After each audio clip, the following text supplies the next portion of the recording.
Hello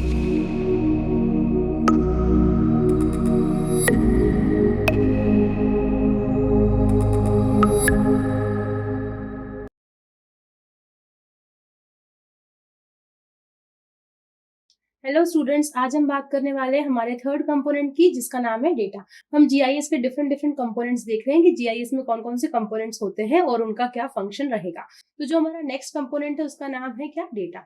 तो सबसे पहले हम देख लेते हैं कि जो जीआईएस में जो हम डेटा इनपुट देने वाले हैं, जो जीआईएस में हम डेटा देंगे, वो डेटा हमें कहाँ कहाँ से मिलेगा। और फिर हम देखेंगे कि जो हमको जो जीआईएस से जो आउटपुट डेटा मिलेगा वो किस फॉर्म में मिलेगा, और हम जीआईएस में जो डेटा डालेंगे वो किस फॉर्म में रहेगा। ठीक है, तो हम 3 तरीके के डेटा को देखेंगे।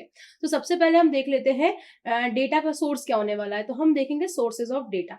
तो आपको जो डेटा मिलने वाला है वो कहाँ कहाँ से मिल सकता है। तो देखिए, पहला वो मिल सकता है आपको जीपीएस से। अगर आपको जीआईएस में काम करना है और आपको पर्टिकुलर किसी भी पॉइंट की लोकेशन चाहिए, अर्थ में कोई स्पेसिफिकली, जैसे आपका घर है, आपको उस घर के क्या चाहिए, पोजिशन चाहिए, लैटिट्यूड लॉन्गिट्यूड चाहिए, तो आपको उसके लिए किसका यूज करना पड़ेगा, जीपीएस का। मतलब एक जो हमारा सोर्स हो गया, पहला सोर्स क्या हो गया, जीपीएस। दूसरा सोर्स क्या हो गया, एरियल फोटोज। हम जो जीआईएस को डेटा देंगे वो किसके फॉर्म में हो सकता है, it may be in the form of aerial photos. उसके बाद जो थर्ड है वो क्या है, it may be in the form of transformed maps. ठीक है, ट्रांसफॉर्म्ड मैप्स मतलब कि ऐसे मैप्स जो कि हमें कहीं से मिले हैं, ठीक है, या फिर ऐसे मैप जिनको हमने स्कैन करके यूज किया। ठीक है, तो ट्रांसफॉर्म्ड मैप के थ्रू हमको जीआईएस का डेटा मिल सकता है। और जीआईएस का डेटा और किसके हेल्प से मिल सकता है, फील्ड डेटा की हेल्प से। फील्ड डेटा मतलब कि हो सकता है हम कहाँ गए हो, हम फील्ड पे गए हो, हमने वहां पे क्या किया हो, सर्वेइंग की हो, सर्वेइंग करके हमने वहां पे कुछ पॉइंट्स की लोकेशन निकाली और उन लोकेशन को हमने जीआईएस में फीड कर दिया। तो हमें एक सोर्स ऑफ जीआईएस डेटा क्या हो सकता है, फील्ड डेटा भी हो सकता है। उसके बाद नेक्स्ट कौन सा होगा, एग्जिस्टिंग डिजिटल डेटा। ऐसा डेटा जो कि हमारे पास ऑलरेडी पहले से अवेलेबल है। ठीक है, हम वो वाला डेटा भी क्या कर सकते हैं, जीआईएस में फीड कर सकते हैं। नेक्स्ट होगा यूजर डेटा। मान लीजिए कि आप क्या कर रहे हैं, आप जीआईएस में काम कर रहे हैं, तो आपके पास हो सकता है कुछ पहले का डेटा। जैसे मान लीजिए आपको किसी नई फाइल पे काम करना हो, किसी नई चीज में काम करना हो, तो हो सकता है उसके लिए आपके पास पहले का डेटा रखा हुआ हो। ठीक है, पहले का डेटा रखा हुआ हो तो उसको हम बोल सकते हैं यूजर डेटा, या फिर हम उसको भी बोल सकते हैं जैसे कि जो भी यूजर है, ठीक है, उसके पास कुछ अपना जो पर्सनल डेटा है। जैसे मान लीजिए आप कोई एप्लीकेशन यूज कर रहे हैं, जो जीआईएस एप्लीकेशन है, उसमें मान लीजिए आपको कुछ पर्टिकुलर इन्फॉर्मेशन चाहिए जो आपके घर से रिलेटेड हो, तो आप उसमें कौन सा डेटा डालेंगे, अपने घर का पता डालेंगे, या फिर जो भी आपको इन्फॉर्मेशन चाहिए। तो वो डेटा, मतलब एक सोर्स ऑफ डेटा क्या हो सकता है जीआईएस में, यूजर का डेटा भी हो सकता है। मान लीजिए उसको कुछ उस पर्टिकुलर जगह की इन्फॉर्मेशन चाहिए, तो वो क्या करेगा, कुछ इनपुट देगा। उसके बाद नेक्स्ट होगा एट्रीब्यूट डेटा या फिर एट्रीब्यूट टेबल्स। एट्रीब्यूट टेबल्स मतलब कि ऐसा डेटा जो कि हमने जो मान लीजिए कि हमने क्या किया है, एक अर्थ पे कोई पर्टिकुलर लोकेशन है, उस लोकेशन पे हमने क्या किया है, कुछ डेटा को कलेक्ट किया है। उस डेटा को जब हमने कलेक्ट किया है, उस डेटा से रिलेटेड जो इन्फॉर्मेशन है उसको हम बोल देते हैं एट्रीब्यूट डेटा या फिर एट्रीब्यूट टेबल्स। मतलब कि हम अगर उसको टेबुलर फॉर्म में लिखेंगे तो हो जाएगा एट्रीब्यूट टेबल्स। उसके बाद नेक्स्ट हो सकता है सैटेलाइट फोटोज। ठीक है, आप जीआईएस में कुछ कुछ सैटेलाइट फोटोज को भी क्या करेंगे, इनपुट देंगे, जिसकी हेल्प से हमें आउटपुट मिलेगा।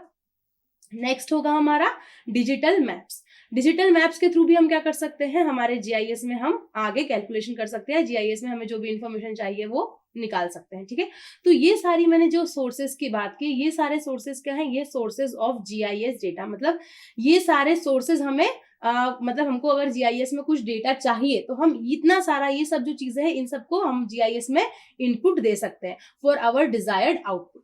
अब हम देखते हैं कि जो जीआईएस में जो डेटा है वो हमको किस फॉर्म में मिलेगा, या जीआईएस में जो डेटा, हमने इतना सारा डेटा बताया, ये किस फॉर्म में जाएगा। ठीक है, तो जब हम जीआईएस की बात करते हैं तो वो दो तरीकों से डेटा जो रहेगा, वो दो तरीकों से उसमें इनपुट लेगा। पहला तो वो लेगा आइदर जियो स्पेशल फॉर्म, या फिर वो लेगा एट्रीब्यूट डेटा के फॉर्म में। ठीक है, मतलब जो भी आप डेटा क्या करेंगे, आप डेटा को जब इनपुट कराएंगे तो या तो वो डेटा जियो स्पेशल फॉर्म में आपके कंप्यूटर में जाएगा, या तो फिर वो एट्रीब्यूट डेटा के फॉर्म में आपके कंप्यूटर में जाएगा। फिर जो जीआईएस है वो क्या करता है, जीआईएस आपका जो जियो स्पेशल डेटा है और एट्रीब्यूट डेटा है, इन दोनों डेटा को क्या करता है, कंबाइन करता है, और हमको क्या देता है, एक यूनिक डेटाबेस सिस्टम हमको देता है, मतलब एक यूनिक रिजल्ट हमको प्रोवाइड करेगा। इसको हम इस तरीके से बोल सकते हैं, data are named as geospatial and attribute data in GIS. The GIS facilitate integration of special and attribute data, and this make them unique in contrast to other database system। ठीक है, मतलब हम क्या कर रहे हैं, हम दो चीजों को ले रहे हैं और एक जो चीज बना रहे हैं, नई चीज, हम बोलेंगे उसको कि वो एक यूनिक चीज निकल के आएगी। तो उसमें मैंने जो दो नाम लिए, कौन कौन से लिए हैं, पहला जियो स्पेशल डेटा, दूसरा एट्रीब्यूट डेटा। ठीक है, तो जो मैंने अभी बात की थी लैटिट्यूड लॉन्गिट्यूड की, पर्टिकुलर किसी पोजीशन की, तो मान लीजिए कोई भी पर्टिकुलर पोजीशन है, उसको हम बोल देंगे जियो स्पेशल।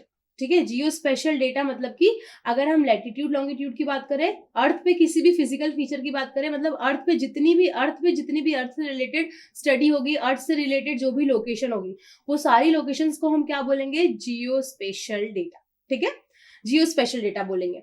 अब जियो स्पेशल डेटा का क्या क्या सोर्स हो सकता है, जियो स्पेशल डेटा हमें कैसे मिलेगा, जियो स्पेशल डेटा हमें डिजिटल मैप्स के फॉर्म में मिल सकता है, एरियल फोटोग्राफ्स के फॉर्म में मिल सकता है, सैटेलाइट के थ्रू मिल सकता है। तो ये सारे सोर्सेज हो गए, जैसे जो मैंने अभी बात की है सोर्सेज की। ठीक है, तो इसके थ्रू हमें क्या मिलेगा, हमारा जियो स्पेशल डेटा मिलेगा, मतलब अर्थ पे एक पर्टिकुलर किसी भी प्लेस की लोकेशन मिलेगी। ठीक है, सिंपलर वर्ड्स में कह सकते हैं। वहीं पे जो एट्रीब्यूट डेटा है वो क्या होगा, एट्रीब्यूट डेटा ऐसा डेटा जो कि क्या है, एट्रीब्यूट डेटा ऐसा डेटा होगा जो कि जो हमारा जियो स्पेशल डेटा है उससे रिलेटेड होगा। ठीक है, मतलब कि जो हमारा जियोग्राफिक लोकेशन जिसने बताई हमको, उसको हमने क्या बोला, जियो स्पेशल डेटा या स्पेशल डेटा। वहीं पे उन जियोग्राफिक लोकेशंस की पर्टिकुलर इंफॉर्मेशन जिसने हमको प्रोवाइड की, उसको हम क्या बोलेंगे, उसको हम बोलेंगे उसका एट्रीब्यूट डेटा।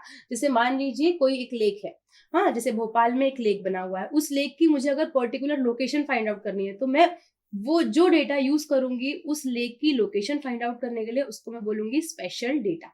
वहीं पे अगर मान लीजिए मुझे पता करना है कि उस लेक की डेप्थ कितनी है, उस लेक की विड्थ कितनी है, उस लेक में कितना वॉल्यूम वाटर स्टोर्ड होता है, और वो जो वाटर है वो किस किस सीजन में कितना वेरिएशन उस वाटर में आता है, तो ये जितना भी मैंने इन्फॉर्मेशन बताई है, ये सारी इन्फॉर्मेशन मुझे किसकी हेल्प से मिलेगी, एट्रीब्यूट डेटा की हेल्प से मिलेगी। मतलब हमको जियो स्पेशल डेटा में किसी भी अर्थ पे जो भी चीज है उसके बारे में इंफॉर्मेशन, वहीं पे एट्रीब्यूट डेटा में हमें वो जो भी फीचर है उसके बारे में इंफॉर्मेशन, ये हम किस में देखेंगे, एट्रीब्यूट डेटा में देखेंगे।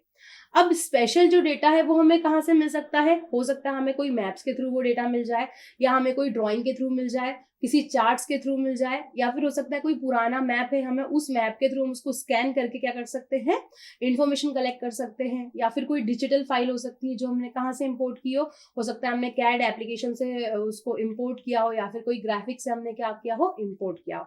वहीं पे एट्रीब्यूट डेटा कैसे मिलेगा, एट्रीब्यूट डेटा जो रहेगा वो हमें हो सकता है कि एट्रीब्यूट डेटा के लिए हमें कोई सर्वेइंग का कोई जगह है जहाँ पे क्या होती है, सर्वेइंग होती है, कोई ऐसी जगह है जहाँ पे सर्वेइंग की जाती है, वहां से हमें वो डेटा मिलेगा, या फिर हो सकता है हमें किसी कमर्शियल डेटा प्रोवाइडर से वो डेटा को क्या करना पड़े, खरीदना पड़े एट्रीब्यूट डेटा के लिए। ठीक है, तो जो एट्रीब्यूट डेटा रहेगा वो हमें टेबुलर फॉर्म में मिलता है, और जियो स्पेशल डेटा हमें हमेशा लैटिट्यूड लॉन्गिट्यूड के फॉर्म में मिलता है। अब नेक्स्ट वीडियो में हम एक और कंपोनेंट को देखेंगे। Thank you.